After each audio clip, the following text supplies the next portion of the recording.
You come home, something is destroyed. A shoe, a pillow. The trash can is overturned and there's garbage across the kitchen floor. And your dog is sitting in the corner with that face, the drooped ears, the whale eyes, the low body, the slow, cautious tail wag that barely moves. And you think they know what they did. Millions of owners say this every day. They post videos captioned "caught red-handed" and "guilty face." But here's the truth that changes everything. Your dog doesn't feel guilty, not even a little.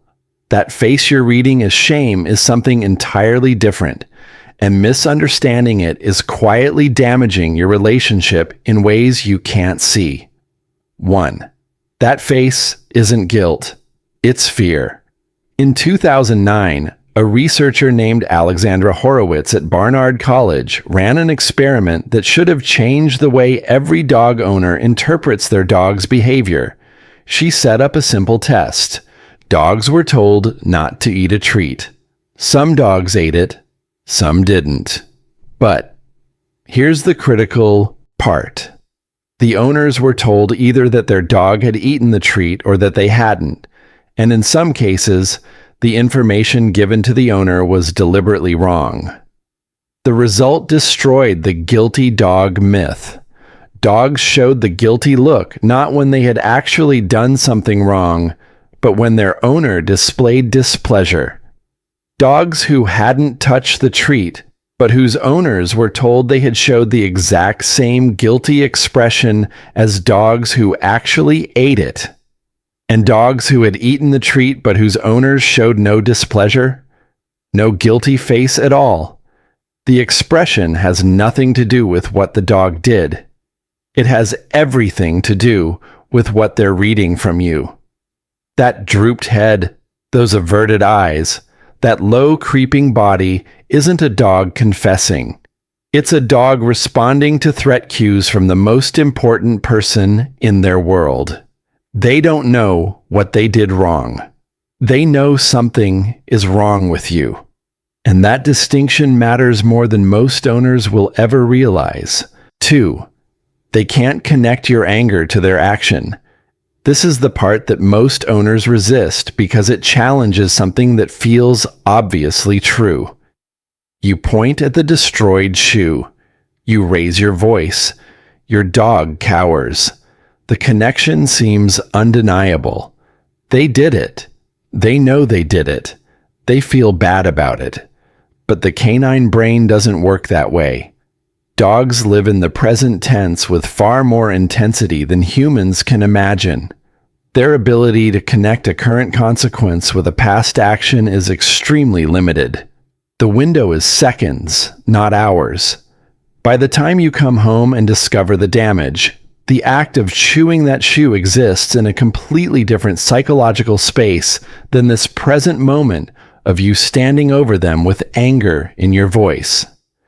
They don't think, "I chewed the shoe 3 hours ago, and now my human is upset about that specific action." They think, "My human is angry. I don't know why. I need to make this stop." That guilty look is an appeasement behavior. It's a dog's way of de-escalating a social threat. The lowered body makes them smaller. The averted eyes remove the challenge of direct contact. The slow tail wag is a white flag, not a confession. Every single element of that expression is designed to do one thing: reduce your hostility, not because they understand what caused it, but because your hostility is the only thing in the room that matters to them right now. 3. What they actually feel in that moment. If it's not guilt, what is it? The answer is simpler and sadder than most people want to hear. It's confusion layered with fear, layered with a desperate need to restore safety. Your dog's emotional state in that moment follows a clear sequence. First, they detect that your energy has changed. Before you say a word, before you point at anything, they've already read your posture, your breathing, your facial tension. Something is wrong with their human. Second, they scan for the cause and find nothing they can connect to. The shoe they chewed hours ago isn't linked to this moment in their brain, so they're left with a threat they can't explain. Third, they deploy the only tools they have: appeasement behaviors. Make the body small. Avoid eye contact. Signal submission. Do everything possible to tell you I am not a threat to you. Please stop being a threat to me. That's what's happening behind those eyes that look so guilty. Not remorse, not understanding. A dog caught in a storm they didn't see coming, trying everything they know to make it pass. And the most painful part is this: the more you respond to that look with anger, the better they get at performing it. Not because they're learning what they did wrong, but because they're learning that this display reduces your hostility faster. You're not training good behavior, you're training a better appeasement performance. 4. Why this misunderstanding causes real damage. Every time you come home, find something destroyed, and scold your dog based on their guilty face, a specific sequence runs in their brain. Human comes home. Human is angry. I don't know why. I just know that sometimes when my human walks through that door, the world becomes unsafe. Over weeks and months, this creates something behaviorists call anticipatory anxiety. Your dog stops associating your arrival with joy and starts associating it with unpredictability. Will this be a safe homecoming or a dangerous one? They can't tell, because from their perspective, the punishment is random. Sometimes you come home happy. Sometimes you come home furious. And since they can't connect the destruction to your response, they have no way to predict which version of you is walking through the door. This is how you get a dog who greets you at the door with that low, cautious, guilty-looking approach every single day, even when they haven't done anything wrong. They're not preemptively confessing. They're preemptively appeasing because they've learned that your arrival is a coin flip between love and danger. And the dog you see slinking toward you with that face isn't showing guilt. They're showing the damage of a pattern they never had the brain architecture to understand. 5. What your dog actually needs instead. If punishment after the fact doesn't work, what does? First, manage the environment. If your dog destroys things when you're gone, the solution isn't better punishment. It's removing the opportunity. Close doors. Use crates properly. Put shoes away. A dog who can't access the thing they'd chew doesn't need to be scolded for chewing it. Second, address the root cause.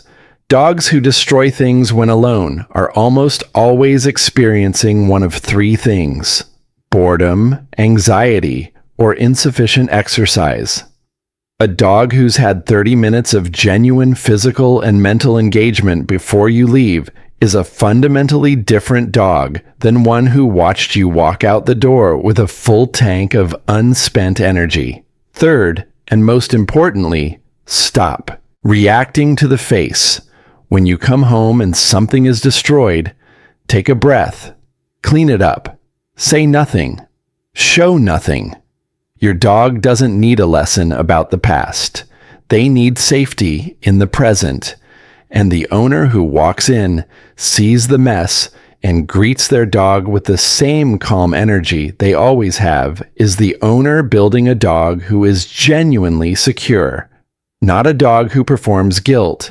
Not a dog who has learned to grovel convincingly. A dog who trusts that their human's arrival always means the same thing. Safety, consistency, home.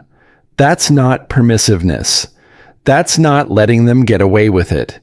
That's understanding that your dog's brain was never built to carry guilt.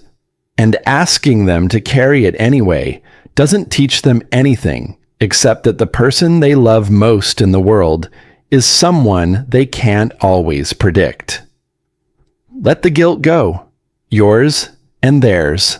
What's left when you do is a relationship built on something better than misunderstanding. It's built on truth.